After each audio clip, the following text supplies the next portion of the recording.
Dreamer presents How to Haunt 10 Traits of Truly Terrifying Tales. Is Edgar Allan Poe your literary inspiration? Do you wish to write stories that run shivers down the reader's spine?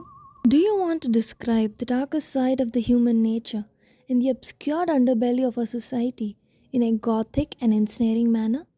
If your answer to at least one of these questions is a yes or a maybe, then this video is for you. Writing dark stories is challenging, even more so when one is just starting out. In this video, we share with you the top 10 most essential elements that need to be taken into consideration when writing a dark story. With each key point you unravel, the closer you get to writing your very own dark story. But before we get into that, let's first try to understand what a dark story is. A dark story is a story which contains intense emotions, often unexplored or which might be taboo. It might also contain aspects which are visually dark, such as gore. We will explore more of what dark stories are and how to write them further into the video. Number 1. Dark versus horror. From the Venn diagram, we can see that horror and dark are two separate entities that overlap. This overlapped portion is what causes confusion among the difference between horror and dark. Let's try to clear that confusion.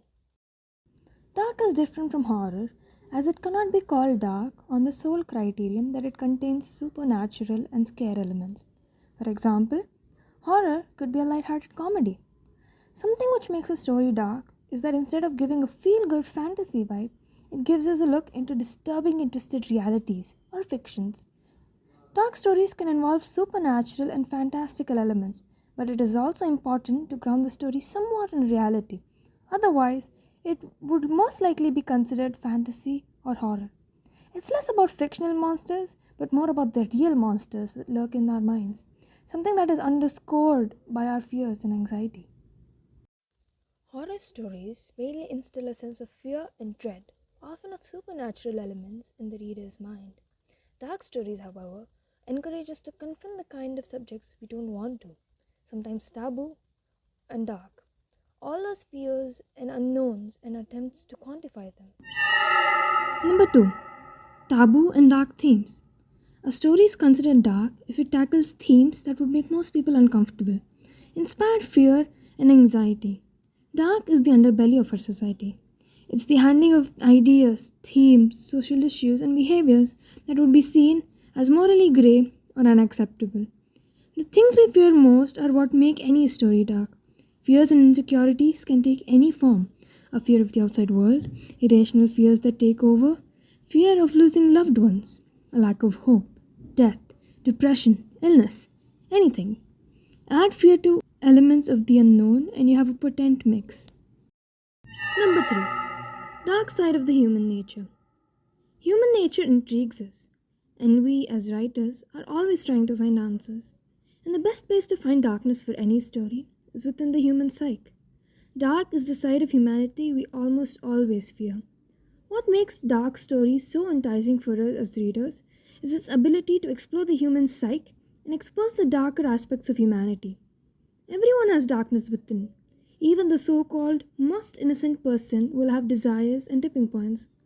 No one is as morally righteous as one believes. Everyone is battling inner demons that can take over any moment at the slightest tip of balance. Number 4. Complex characters.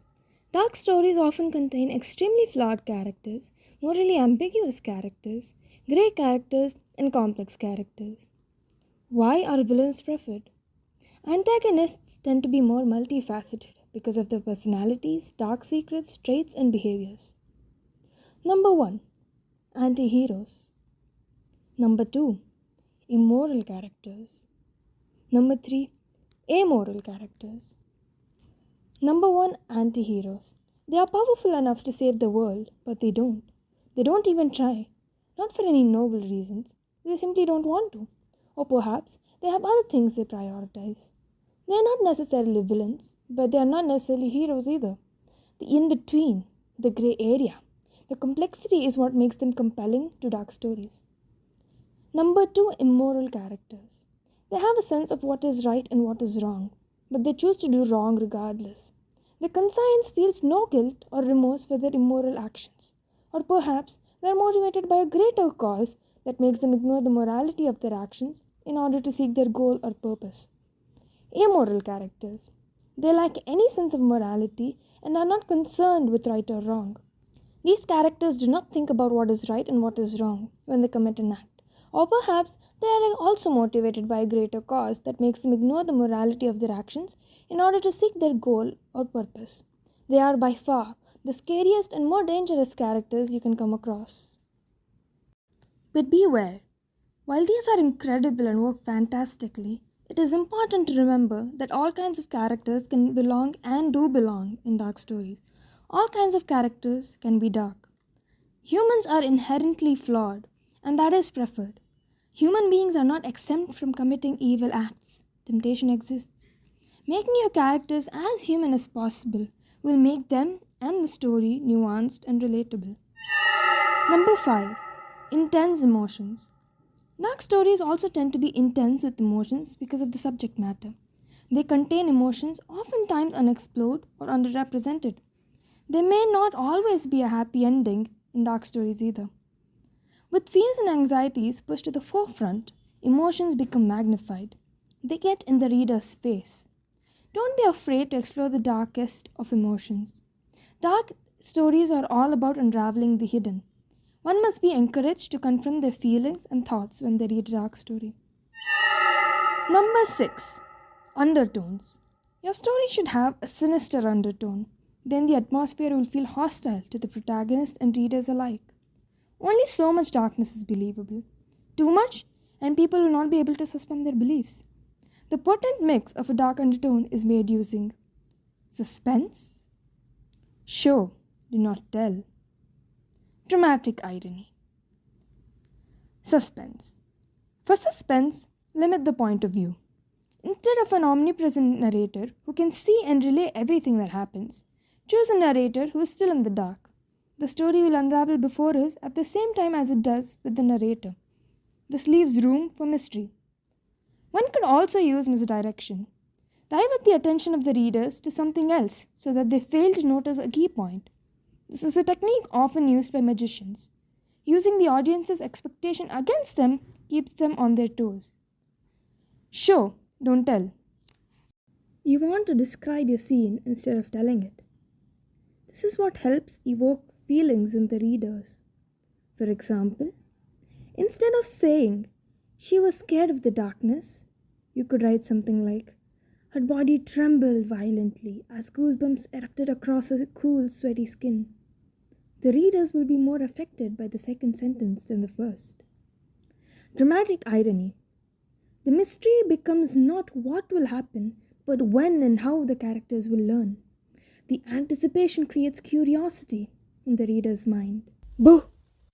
Number 7. Unconventional storytelling. Most dark stories are told in unconventional ways. From whose point of view do you want to narrate your story? The bad guy? An insignificant victim? Even better, the news reporter who has been narrating the story of the death of a child or a murder on the loose? Or a completely irrelevant and unknown third person? An example of unconventional storytelling would be Edgar Allan Poe's most famous work, The Telltale Heart. It is from the perspective of an unreliable narrator, a killer, who says he is mentally sound. He tries to justify his reasons for killing a person as he believes people will understand his justifications for his actions. As the story progresses, we realize the man is in fact not of sound mind. This tilts one's world off its axis, as what is to confirm that we are of sound mind. Number 8. Misconceptions. Number 1. Dark stories cannot involve humor. Wrong. In fact, dark stories need humor and some peaceful scenes to lighten up the mood and establish characterization, progress a relationship, and develop your characters. Allow your characters to do something light-hearted and funny every once in a while. Else, you risk creating an unbearably crushing atmosphere. Number 2. All characters in a dark story are bad. Wrong again. Every personality type belongs in dark stories because dark scenarios can happen to anyone, and any kind of person can be connected to someone who is experiencing such a scenario. Anyone can get dragged into a sticky situation. Hence, avoid making all your characters bad or stereotypically evil because that is what you think constitutes a dark story. Now, you know better. Number 9. It must have meaning. Different situations evoke different reactions. But if you want your dark story to be effective, then any underlying darkness within the story must have meaning. There needs to be a reason for it, just as there has to be a reason for your characters to act the way they do. So, for instance, a story that deals with terrorism will have darker underlying themes. A story focused on child abuse will have some dark and uncomfortable themes and images, but they will have some meaning to the story. You should establish a purpose so every death and scare contribute to the plot in some meaningful way. Make sure any violence or darker themes you incorporate into your story make sense within the given world. And finally, number 10. Don't try too hard. There is such a thing as too much darkness. Dark stories often involve so much gore, blood, and violence that one would assume that this is what makes a story dark. Wrong. One should not rely on blood and violence because this is not going to make a compelling story. Just like any other overused plot device, it gets tiring. Don't inject blood and gore just for the sake of a quick jump scare, especially if it is entirely unrelated to the plot. It is very obvious when one tries too hard to make their story dark. It will be counterproductive as it will make the story less dark and more of a joke. Are you scared yet? Writing dark stories may be a daunting task, but don't be afraid to experiment and write outside the box. It is a wonderful opportunity for you to learn something new, not only about writing, but also about the human nature and the world. If you are deeply disturbed and frightened by your own writing, or question your own existence when writing or reading your story, then maybe you have succeeded in your quest to writing dark stories. Or maybe your work is just really bad. We will let you be the judge of that.